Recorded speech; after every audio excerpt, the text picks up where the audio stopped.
So you met food producers and graziers affected by the Smoky Creek solar factory.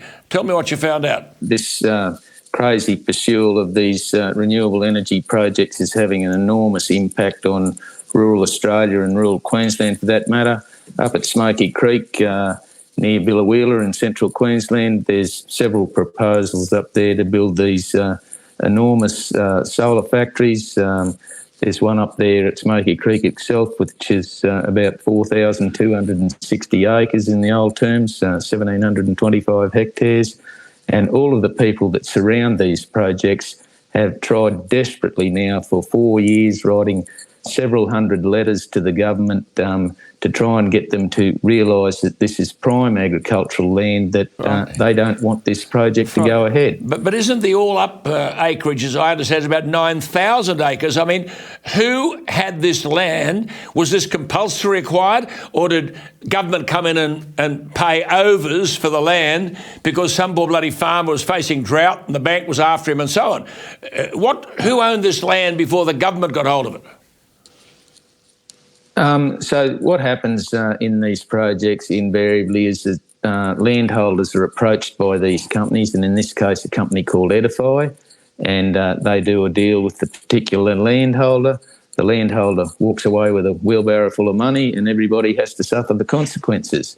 And that, unfortunately, is what is happening broad scale across central Queensland, with wind turbines being built and proposed, with solar factories going up all over the place.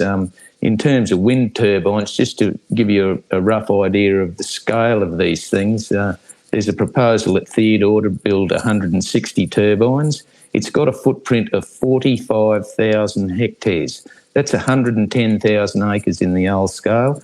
160 turbines. These things are 280 metres tall from the ground to the tip of the top blade. To put that into perspective a bit, for everybody who lives in Canberra, the flag on top of Parliament House is 81 metres high. So 3 times the height of the flag on Parliament House. That's how big these things are. They're as big as all the tallest skyscrapers in metropolitan Australia. Yeah, but I mean, they say, oh, well, we're building them there because there's a lot of wind. There's a lot of wind on Bondi Beach, a lot of wind on Manly Beach. Why don't they put these wind turbines there? Well, absolutely. Yeah, absolutely. Why can't we have one in the middle of Sydney Harbour? I mean, there's a great sailing precinct there, which use the wind all the time. Why not put one right in the middle of Sydney Harbour? Why would Tanya Plibersek, whom I think is a good lady, but she's the Minister for the Environment and all that other stuff, why would she approve a solar and it's not a factory, this is acres and acres of land, I've seen this stuff, covered in solar panels. Why would she approve this to ruin the livelihoods of local communities? Has this thing started yet? No, it hasn't. Having said that, these people did make an application to the federal EBPC office to put some controls around it. The EBP office has written back to them and they've basically given the project the go-ahead with several pages of conditions put upon the company.